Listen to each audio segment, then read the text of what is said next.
Aujourd'hui, le 6 décembre, comme à tous les 6 décembre depuis 30 ans, on prend de longs moments pour réfléchir aux 14 jeunes femmes qui ont été assassinées juste parce qu'elles étaient des femmes.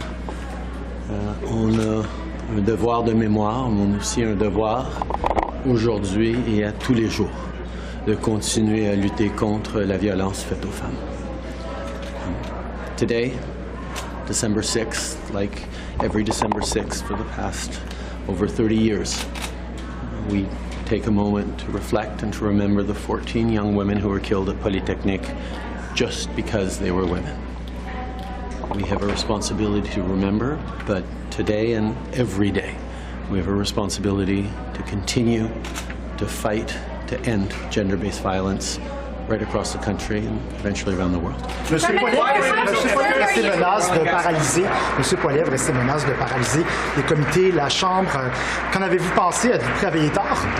On va être là pour travailler à tous les jours pour les Canadiens. Il y a des mesures importantes pour passer, pour aider avec le logement, pour aider avec l'abordabilité, pour aider à soutenir l'Ukraine.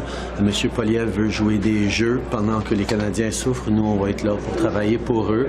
On va veiller d'art s'il veut. On est là pour livrer pour les Canadiens. Mr. Poilievre can play whatever parliamentary games he wants. We're here to work. We're here to deliver for seniors. We're here to deliver for young people. We're here to deliver on housing, on affordability, on measures to support Ukraine. He can, make us work late. We're happy to do it because we're doing important things for Canadians while he's pulling stunts. Monsieur le Premier ministre, est-ce qu'il attend? Two questions. Actually, that's one question. Hi, so I'm here with Minister Wilkinson to discuss some of the completely irresponsible and reckless dilatory tactics that Mr. Poilievre and his party have put with regards to the Natural Resources Committee and C-50, and I'm going to let Minister Wilkinson talk about this. So I would say I think Canadians, irrespective of partisan affiliation, have respect for our institutions of government, very much including Parliament. And what we are seeing from Mr. Poilievre is an abuse of our parliamentary institutions and an abuse of the democratic process. He has put forward over 20,000 amendments to an 11-page bill. That is not. The role of the Leader of the Opposition is to be the loyal, His Majesty's loyal opposition, which means constructive opposition. It means having debates, having discussions, proposing amendments in good faith, but allowing the democratic system to function. Mr. Poilievre is not the Prime Minister of Canada. He is the Leader of the Opposition. And I think all Canadians, whether they're Conservatives, Liberals, New Democrats, Green Party members, actually think that our politicians should behave in a constructive way. Mr. Poilievre is behaving in an irresponsible way. He is abusing Parliament. He is abusing taxpayers and taxpayer money. And it is time for this ridiculous, ridiculous behavior to stop. How is it an abuse of Parliament when we've seen these tactics before? The NDP did this with the postal strike back to work legislation. It's well within the rules. Well, you know what? Whether it's within the rules or it's not within the rules, I think Canadians expect more of their leaders. They expect us to engage conversations in this place, to engage debate, and through that debate to inform good public policy. This has nothing to do with good public policy. This is a ridiculous abuse of Parliament. And let's just talk about what this legislation is. I mean, this legislation is about the future of Canada's economy. It's about the folks who are looking to transition into a green economy. Mr. Poilievre talks about caring about labor. He talks about caring about, the folks who are in the trades. Well, what he is doing is directly going against not only their current work, but also their future work. I mean, this is legislation that is positioning Canada for the future. And what he is against is Canada going into the future and supporting our workers to do that. And when you talk about whether this is in the rules or not, he's not doing it because it's within the rules. He's doing it to make a point, but he's not being fully honest with Canadians about it. When he talks about he's going to do this until we, cut the price on pollution, well, let's be clear. The price on pollution is not what is driving the affordability challenges right now. What's driving the affordability challenges are inflation and And if you want to go a step further, where it's inflation coming from? It's coming from coming out of the pandemic. It's coming from getting Russia's illegal invasion of the war in Ukraine. And so once again, he's looking for clickbait. He's looking for slogans, but those aren't solutions for Canadians. Il ralentit l'adoption de projets de loi qui aideraient les Canadiens de quelques semaines. Ça change quoi, quelques semaines? Bon, il ne veut pas le ralentir pour quelques semaines, il veut que ça passe pas. Ça, c'est son objectif. Il veut vraiment obstruer le travail du Parlement pour assurer que nous ne pouvons pas passer les projets de loi qui vont aider les Canadiens. On le voit avec ses actions de ce matin, qu'il dit qu'il veut faire détruire les temps de fête pour les autres partis. La semaine dernière, il était pour le Noël et cette semaine, il est contre. Je ne comprends pas. But you're saying he's not offering solutions yet. Look how high he is in the polls. So what is it that Canadians are not getting? So whatever he's peddling, they seem to be buying. Well, he's actually not peddling anything right now. He's peddling clickbait and false hope for Canadians. And he has no real solutions on the table at this point in time. Look, I understand Canadians are feeling a tough time right now. Things are hard. It's not unique in Canada. It's people right around the world who are facing the high cost of living. But having someone offer clickbait and offer false promises, offer things that he's not even jurisdictionally responsible for, doesn't make him a leader. It just means he's selling, basically half-truths, and he's being dishonest with Canadians. Are we getting an oil and gas emissions cap framework tomorrow? And reports say it won't take effect till 2026. Why the long wait? Well, look, the emissions cap was always a commitment towards the 2030 reductions. I'm going to have to go into the House. Okay, and certainly we have been working on this for quite some time. I think we have developed something that actually methodologically is very logical, and actually I think Canadians will understand and appreciate. The Prime Minister said we would announce before Christmas, and I would expect that you should see something quite soon. But why would there be a delay between the announcement and the implementation, possibly up to 2 years? Well, I mean, part of the reason is that you need to give organizations in the oil and gas sector time to adjust, time to plan, time to actually acquire technology. So there will be some time for adoption, but there will be a significant reduction in greenhouse gas emissions from the oil and gas sector by 2030. Thanks.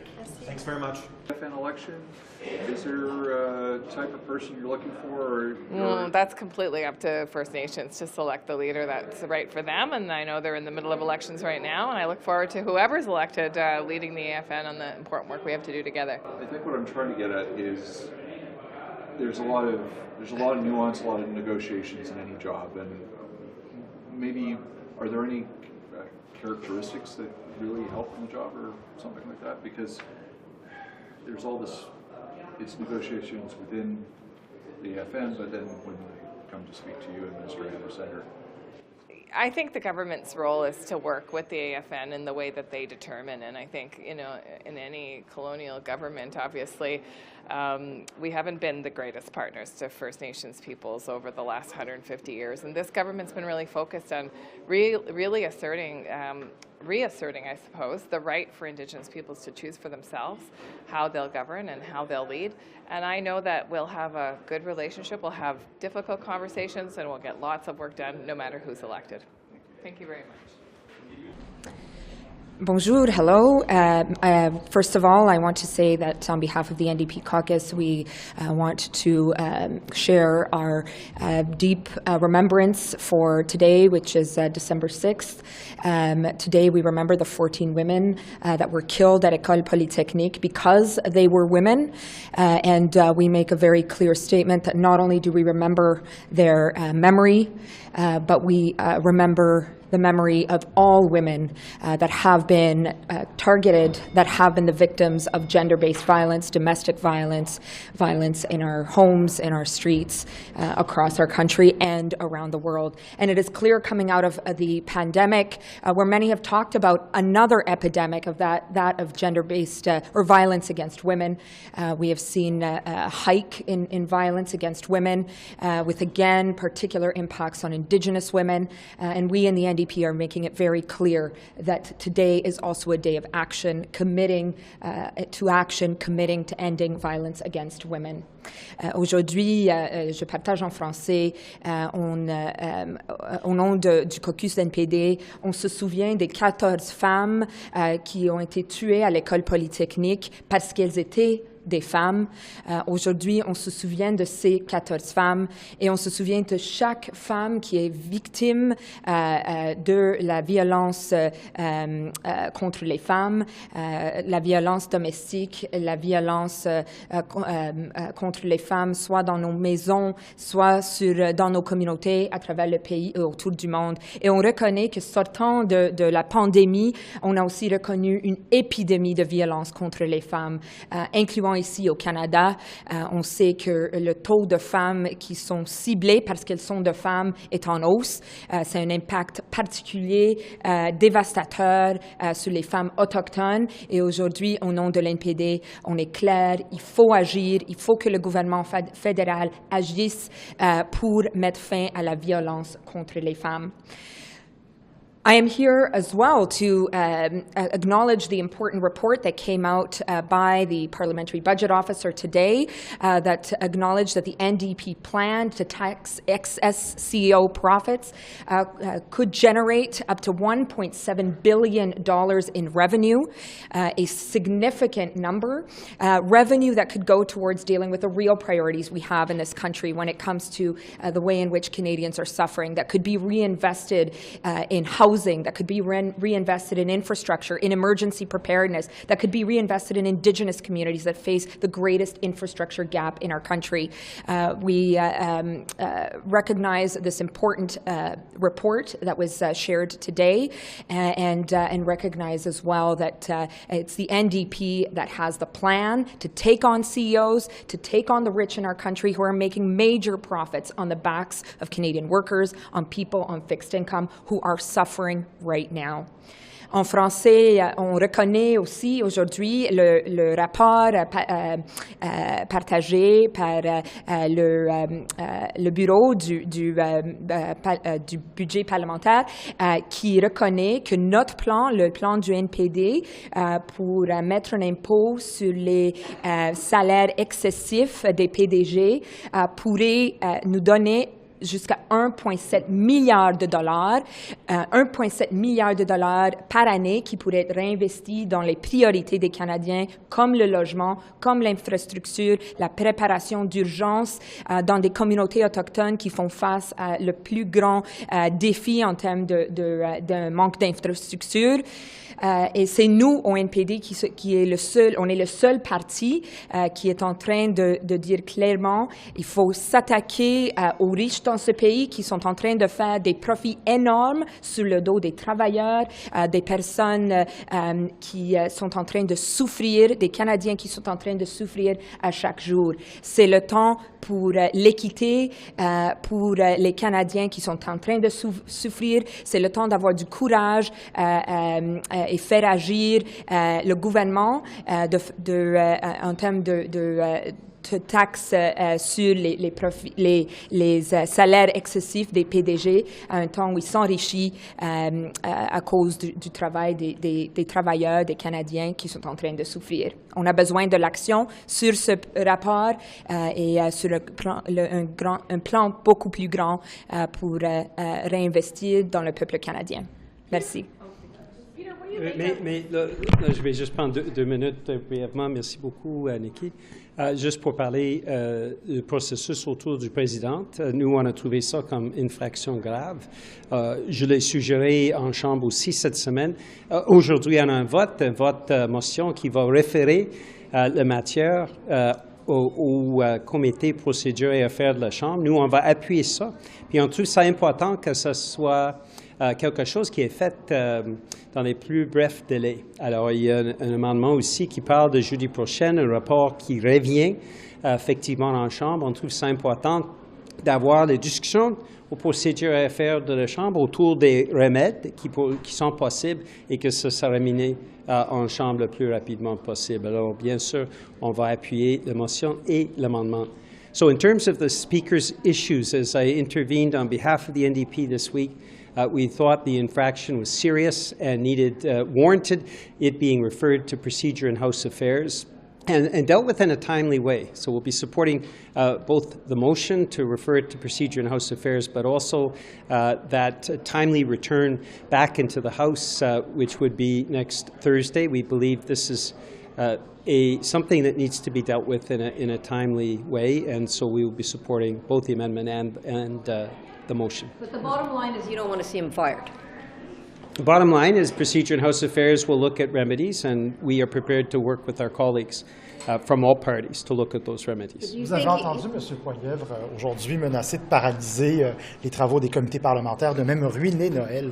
Alors, qu'est-ce que vous en avez pensé? M. Poilievre fait beaucoup de travail présentement pour essayer de bloquer tous les projets de loi. On se rappelle les soins dentaires que les conservateurs ont bloqués.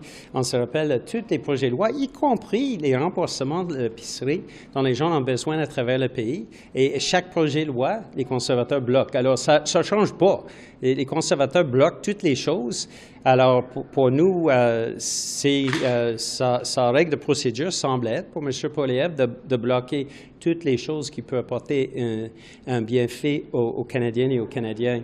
So just in terms of Mr. Poilievre suggesting they're going to block things in the House, this is what the Conservatives have been doing for years. They've been blocking all of the benefits that go to Canadians, the dental care plan, housing allocation, the grocery rebates. This is not new. Conservatives have been blocking everything. In fact, I've stood in the House of Commons and said many times, there are two bloc parties in this House of Commons. There's the Bloc Québécois, and there's the Bloc Everything Party, and the Bloc Everything Party is the Conservative Party of Canada. So this is nothing new that Mr. Poilievre is saying we're going to block everything. That's what Conservatives seem to do.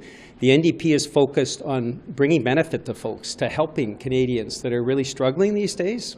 And I think the Conservatives would be better put to actually focusing, like the NDP is on, focused on helping Canadians. What they're trying to do is to have nonstop voting to produce hundreds or thousands of amendments to these bills. It's not the regular course of action when the Conservatives are trying to delay or block issues that they disagree with. So are you prepared to stay all night and vote all night? Are you worried at all about your holiday break?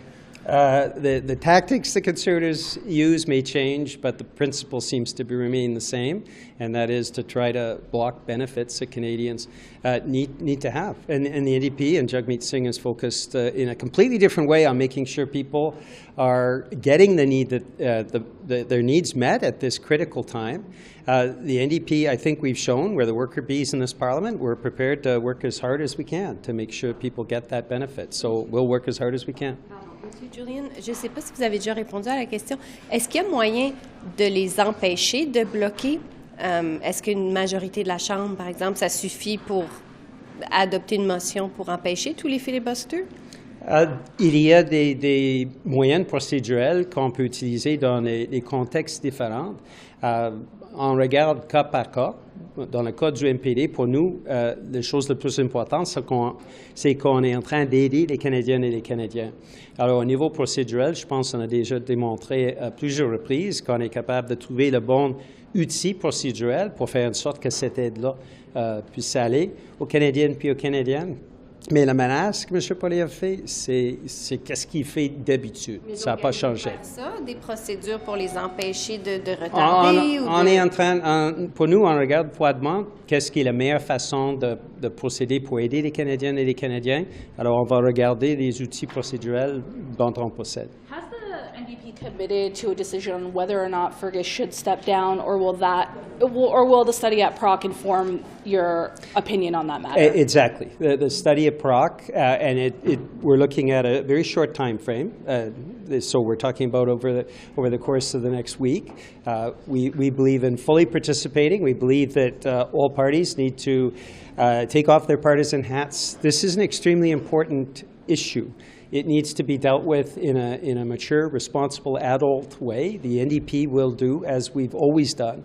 We will work to be the adults in the room to make sure that it's not an issue of partisanship, that it is an issue of looking at this incident that is serious and that we believe needs to receive remedies too. and we'll be working with the other parties to find those But are you remedies. concerned he will be tainted going forward, even if he manages to get through this whole committee process by doing what he did?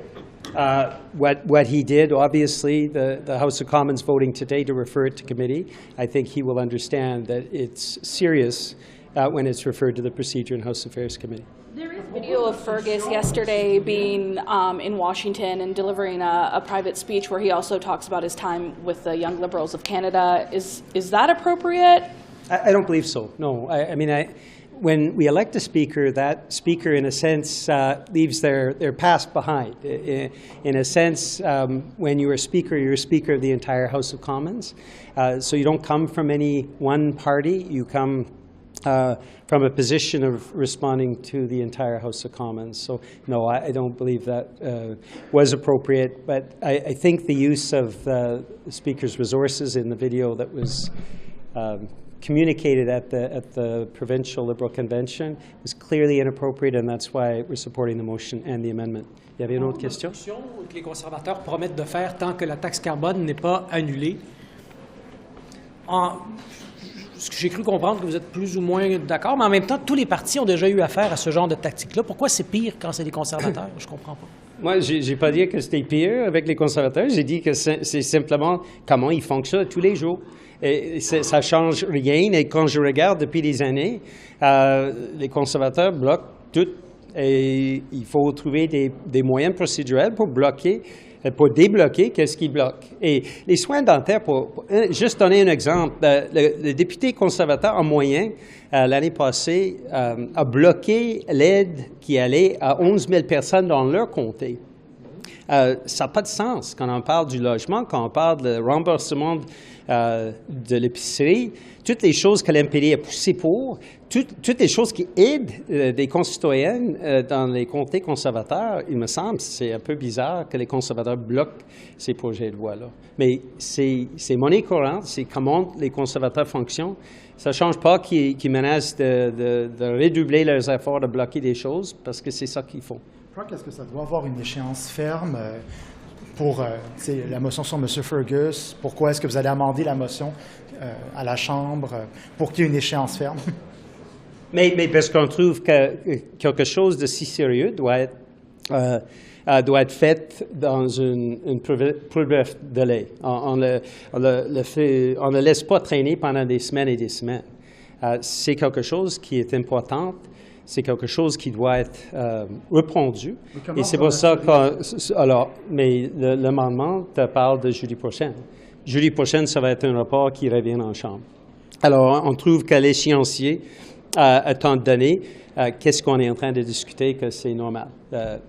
Oui. Sur les compressions à CBC Radio-Canada, on entend que ce serait prématuré du point de vue du gouvernement.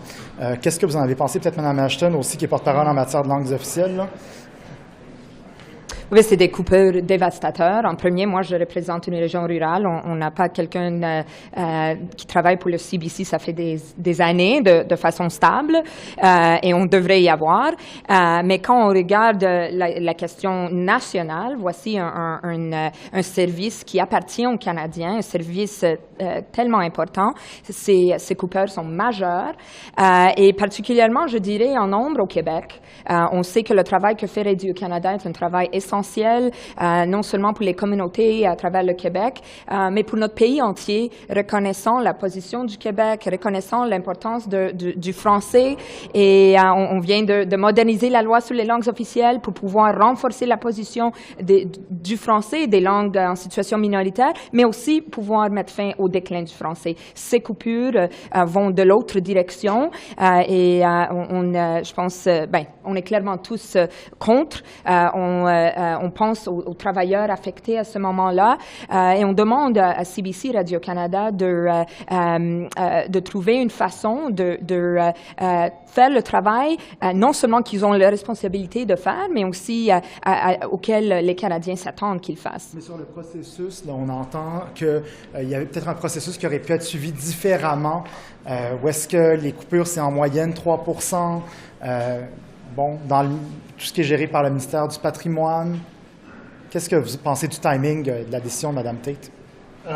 Mais on trouvait le timing très malheureux, d'autant plus que Radio-Canada a annoncé des bonus pour les hauts dirigeantes de Radio-Canada en même temps qu'ils ont coupé dans les postes dans les gens de pente au niveau local. Alors, le timing a été très mauvais. The Trudeau government is supposed to be unveiling its emissions cap framework tomorrow. The Canadian press just reporting that it's going to use a cap-and-trade framework that would begin as early as 2026. What do you think of a cap-and-trade? I think we will have more to say on that tomorrow. But is 2026 quick enough? We'll have more to say on that tomorrow. Thank you, merci. Alors, bonjour tout le monde. Écoutez, je viens ici, entre autres, pour rappeler que le Bloc québécois est une opposition constructive. On vient ici pour travailler sérieusement. Quand on dépose des amendements à un projet de loi, c'est toujours dans le but de l'améliorer, de faire en sorte que le projet de loi soit plus efficace, qu'il soit plus représentant de ce que les Québécois veulent et ont besoin. Alors, on fait un travail dans ce sens-là, et on le dit souvent que l'opposition du Bloc est constructive, et puis on veut continuer dans ce sens-là, puis on vous rappelle que quand on travaille sur un projet de loi, sachez qu'on le fait pour améliorer le sort de la population québécoise, et on le fait uniquement dans ce sens-là. Voilà. Qu'est-ce qui vous fait dire ça maintenant, là, c'est ça? Sur les conservateurs, pourquoi vous nous faites un exposé de vos travaux parlementaires? Écoutez, quand on arrive avec un tas d'amendements qui n'ont pas nécessairement, et je ne pense pas que quand tu arrives avec une vingtaine de milliers d'amendements, c'est dans le but d'améliorer le projet de loi comme tel. Je pense qu'il n'y a pas personne qui croit ça. Et qu'on utilise cet outil-là, soit pour faire du chantage ou pour ralentir le processus de fonctionnement de l'appareil étatique aux communes. Moi, je pense que ce n'est pas une bonne solution. Je pense qu'on ne devrait pas utiliser ce genre de manière-là pour atteindre des objectifs qui pourraient l'être autrement, tout simplement. Entre leaders parlementaires, leur clouer le bec, si je peux dire, à la majorité simple, ou tant qu'il n'y a pas unanimité, ils peuvent faire des filibusters. Par rapport à quoi exactement? Bien, ils disent qu'ils vont forcer des votes pendant 24 heures, des amendements partout. Est-ce que procéduralement, là, j'avoue que vous êtes mieux que moi. Est-ce qu'il y a moyen, avec la majorité simple, d'empêcher les filibusters en Chambre? Bien, d'abord, juste pour prolonger le calendrier, là, on parle des fois de prolonger à vitam aeternam. Le calendrier a été négocié entre les partis, a été voté par les partis d'une certaine façon. On ne le vote pas au Parlement comme tel, mais je veux dire, chaque parti s'entend pour justement définir un calendrier comme tel. Et pour changer de calendrier, bien, ça prend l'unanimité des partis politiques. Alors, à partir de ce moment-là, on peut facilement limiter, si on veut, le prolongement de la session parlementaire à travers le fait que le calendrier il est gelé, puis il est présent, puis il doit être respecté. Et pour empêcher que les travaux soient monopolisés? Je Bien, comprends écoutez, que vous allez quitter au plus tard le 15, là, je pense. Oui, c'est vendredi le 15. Mais d'ici là, est-ce qu'il y a moyen Bien, ça, écoutez, je vais vous vous dire quelque chose. Écoutez, nous, on est là pour travailler sérieusement. On ne fera jamais ce genre de choses-là parce qu'on considère que ce n'est pas une bonne façon de travailler dans ce Parlement-là. Mais moi, je vous dirais que ça revient beaucoup à la responsabilité du gouvernement. Le gouvernement, lui, c'est lui qui établit c'est quoi le calendrier, je parle législatif de la Chambre. Alors, le gouvernement a une responsabilité, plus que moi, de dire, bien, regardez, on a des problèmes liés au fait qu'on veut passer des projets de loi pour X, Y raison. Nous, bien, on va dire, bien, écoutez, on va participer justement au fait que vous voulez aller dans ce sens-là, puis on convient que pour nous, c'est raisonnable de le faire et on est responsable, on va le faire. À partir de ce moment-là, bien, je pense que c'est plus au gouvernement de s'asseoir avec le Parti conservateur qui veut jouer cette partie-là. Et c'est sûr que les partis, on va être à l'écoute. Et si, évidemment, il y a des possibilités de prendre action, bien là, à ce moment-là, on pourra le faire. Mais je pense que c'est la responsabilité du gouvernement en place de le faire. Dans tous les partis, dans tous les parlements, il y a toujours, à un moment donné, quelqu'un dans l'opposition qui va utiliser ce genre de tactique-là. Aux États-Unis, on voit la même chose. Pourquoi, à ce moment-ci, la tactique des conservatrices, vous pensez qu'il faut la dénoncer? Je ne comprends pas. Non, je ne vous dis pas je la dénonce pas. Je vous dis tout simplement que cette façon de procéder-là ne correspond pas à l'amélioration du sort du bien-être commun. Puis, bien, ça veut dire que si vous n'avez pas de bonne raison de faire ça, faites-le pas. Puis si vous voulez juste prolonger le Parlement pour faire en sorte de faire une pression indue, bien, faites peut-être le faire d'une autre façon. Puis de toute façon, règle générale, vous savez comme moi que quand on décide de faire ce genre ce genre d'action-là, ça a rarement des conséquences positives. Est-ce que c'est une façon quand même d'attirer l'attention sur oui, un enjeu qui est la très... preuve en est là. Ben oui, la preuve en est là. Jugez-vous que les compressions à CBC Radio-Canada sont prématurées, comme certains le pensent au gouvernement? Ben oui, ben écoutez, vous savez, le timing en politique, c'est beaucoup, hein, mais le timing n'est pas bon. Je veux dire, on est actuellement dans une crise des médias. On aurait besoin d'un gouvernement qui dise, mais écoutez, on prend soin des médias, c'est important pour nous. L'information, qu'elle soit costaude, qu'elle soit pertinente, qu'elle soit juste, c'est important pour nous. Bien, à ce moment-là, rajoutez-en pas. C'est pas le temps de faire des coupures à Radio-Canada alors qu'on voit que les médias sont en péril puis qu'on cherche toutes sortes de moyens d'améliorer le sort de ces gens-là parce que, je veux dire, la qualité de l'information est importante, l'information régionale, c'est important. Les médias ont un rôle à jouer, si on veut, dans la prospérité de certaines régions, bien, de la plupart même de toutes les régions. Alors, le moment est très mal choisi. Alors, nous, on dit, avant de faire ça, bien, peut-être essayer de faire en sorte de montrer l'exemple au gouvernement puis de limiter le plus possible qu'il y ait ce genre de situation à Radio-Canada. Là-dessus, on comprend qu'il y a eu un processus avec le Conseil du Trésor qui aurait pu être suivi différemment. Ben oui, puis là, à ce moment-là, tu sais, la ministre du Patrimoine, moi, je m'entends bien avec, mais elle a une responsabilité de lever la main et de dire, écoute, il faut absolument que vous preniez compte de la situation critique des médias avant de commencer à faire des coupes qui en rajoutent. On n'a pas besoin de rajouter à la crise des médias. Et je pense que c'est la responsabilité de la ministre du Patrimoine de bien représenter son monde puis de mettre le point sur la table pour dire que c'est pas le temps. Est-ce qu'on peut attendre ou faire en sorte qu'on limite le plus possible ces coupes-là? C'est pas le moment. Moi, je ne sais pas ce que tout le monde a dit par rapport à des députés. Je ne sais pas tout ce qui a été dit. Mais moi, je pense que le timing il est très, très mauvais actuellement. Voilà. Merci. Should Speaker Fergus stay? Any thoughts on the matter? Well, I really love and respect Greg Fergus as a person and as a member of Parliament, and I think he's been a great speaker so far, and I hope that he stays. Is there a way forward with two of the opposition parties saying they don't have confidence in him? I'm just, since he needs everybody to work together. Well, I guess we'll have to see what PROC does with questions of privilege get directed to PROC, Procedure and House Affairs Committee. So they'll do a study and report back to the House, and I'm hoping that he'll have enough support to continue as a Speaker.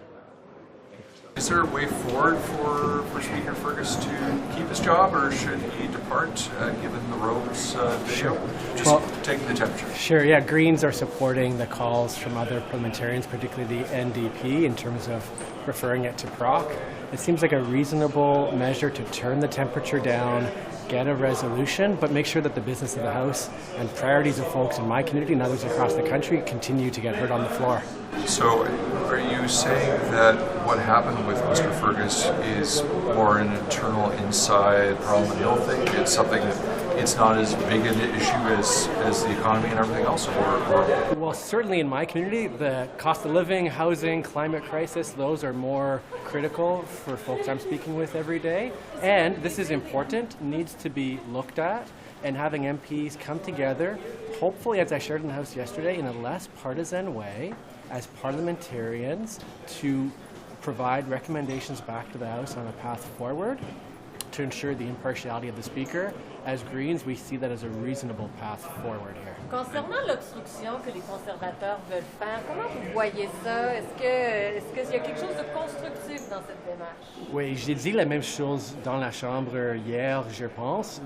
De mon avis, on a deux côtés. Les conservateurs qui mettent tous les efforts à mettre fin à les procédures de la Chambre. Et puis les libéraux qui vont faire, who want to have everything happen without even debate on clause by clause for C-50. Would like to see the partisanship turned down and to have the concerns of Canadians heard in a more reasonable manner. It doesn't need to be either one of the two extremes, and on both sides would like to see more reasonable discourse and procedure when it comes to amending bills, as we're going to have tonight. As you might know, we have a particular bill with only 2 hours of debate, supposedly in response to the filibustering tactics of the Conservatives. Merci. Désolé pour un peu en français, un peu en anglais. Thank you. Merci. ce soir au comité? Well, le problème est que les conservateurs refusent de travailler ensemble avec les comités. L'amendement, c'est une blague, ce n'est pas sérieux. C'est nécessaire pour le gouvernement de mettre en place la législation pour aider les transitions, pour aider les travailleurs partout au Canada. Mais les conservateurs vont essayer de bloquer le plan là, mais ce n'est pas possible. 20 000 amendements. Vous avez déjà vu ça comme député, vous? Oui, c'est clair. Les conservateurs n'ont pas sérieux avec 21 000 amendements. C'est un exemple de AI, Artificial Intelligence. L'artificial Intelligence est arrivé à la caucus conservateur. Is there a path forward for Mr. Fergus to keep his job as Speaker? I believe it's going to Proc. So New Brunswicker Senator Kinsella has passed the Speaker of the Senate. Since you're the New Brunswicker coming by, I got to ask you, any thoughts about Senator Kinsella's passing? I knew him very well. Really saddened to hear about it. He was, obviously I went to St. Thomas, so I had a lot of respect for him. And I seen him last summer. He seemed to be doing well when I seen him, but it's been a while since I've actually spoken to him, so I was really sorry to hear about his passing. He's a really good man. Was there anything about his time in the Senate or his time before in other politics that shines for you, that we're all part of a long legacy? It was a little before my time politically. I was more impressed with his personality. When I ran for leader and for the provincial PC party back in the day, he invited me over to his house a few times and had some little receptions, met some of his friends, and he was just really a statesman, a really good human being and good man. Very sad to hear about it. Very sorry to hear about it. I liked him a lot. Definitely lost a really good human being. Thank you. I'd like to know about your opinion. There's Afghan refugees in Pakistan who are facing deportation. Since November, the Pakistan government has started to deport them, and some of them have cases to Canada and waiting even more than 2 years. And they are criticizing the IRCC, and they are thinking that Canada is not anymore interested on them, or there is not a priority for Afghan refugees anymore. So what you will say to them? Well, there's no question that the situation in Afghanistan is very, very distressing. For people who has fled, went to Pakistan, we had already known that the Pakistani government was going to be embarking on a process to deport people without status in Pakistan. There are a number of people, families who's been in direct contact with me to advise me of their situation. I even have families who have applied to the Canadian government, have actually been approved to come to Canada for the entire family except for one sibling, as an example. You can imagine in that scenario what will happen to the sister that's going to be left behind. A single woman who's dependent on the family would be left behind to be sent back to face the Taliban. And so that is the reality that people are faced with. And the Canadian government has not done what is necessary to bring these families and these individuals to safety. It is not acceptable to me that the Liberal government is putting families in that decision. To say to the entire family, everybody is able to get to safety in Canada with the exception of one family member, a woman at that. A woman in that instance, in those families, are what the government calls as de facto dependents. They are dependent on that family to survive, but they're forced to make a decision to leave them behind, and that is not okay. So to all those families, I am so sorry what you're going through.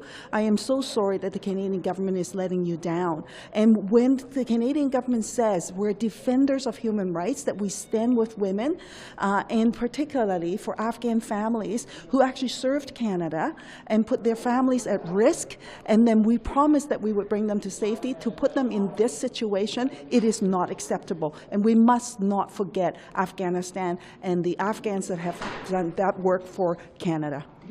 I have talked with many of them who are just evacuated and got even from IRCC that go to third country, like they went to Pakistan, and it's about more than 2 years that even they give their documents, they pass the medical examination, all the process, but still waiting with not knowing what is the problem, and IRCC is not responding them, and then they're just asking why the IRCC took so long. And what do you think, why the IRCC is taking too long to process their cases?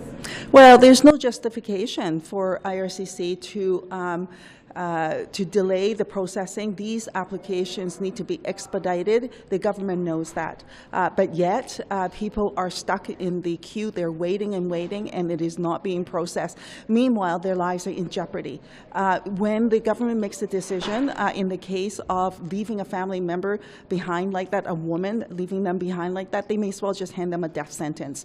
To say that those who are in Pakistan who will be now sent back to Afghanistan, that is a death sentence. They are being hunted down. There's a reason why they left Afghanistan to begin with. They are trying to seek safety. They are being hunted by the Taliban. And to send them back, we know that no good will come out of it. So my call to the Prime Minister, my call to the Minister of Immigration, do your job. Honor these people and bring them to safety now. Thank you so much. Thank you. Leadership's over. What's your focus of your work? Well, there's a lot of really important issues here in my riding of Ottawa Centre.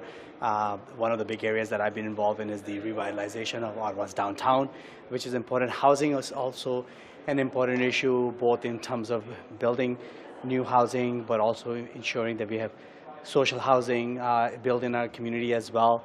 I was really heartened to see the government's announcement in leveraging federal crown land to build more housing. A lot of them are located right here in my community of Ottawa Centre, so I'll be working on those important issues. And is there any work to happen with the senators moving downtown, perhaps into the downtown area? The mayor's been hinting at things. Do you have any views on that? Or? Yeah, so I'll continue to, of course, work very closely with the National Capital Commission, which is responsible for engagement with the Ottawa senators at La Breton Flats.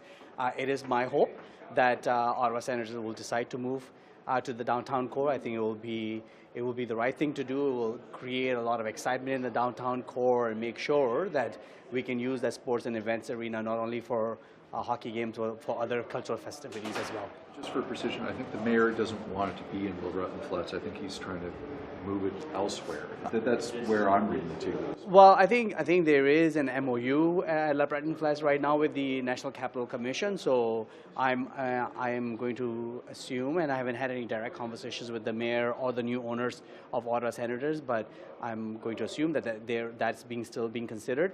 If there are other options in the downtown core, I'm open to those conversations and those ideas. I have not yet come across another viable place in the downtown core other than La Breton Flats. And Lansdowne too, the north side stands. Any views on that? I mean, it's gone through. I believe it's gone through. Yeah, it's a city project, and they're working on it.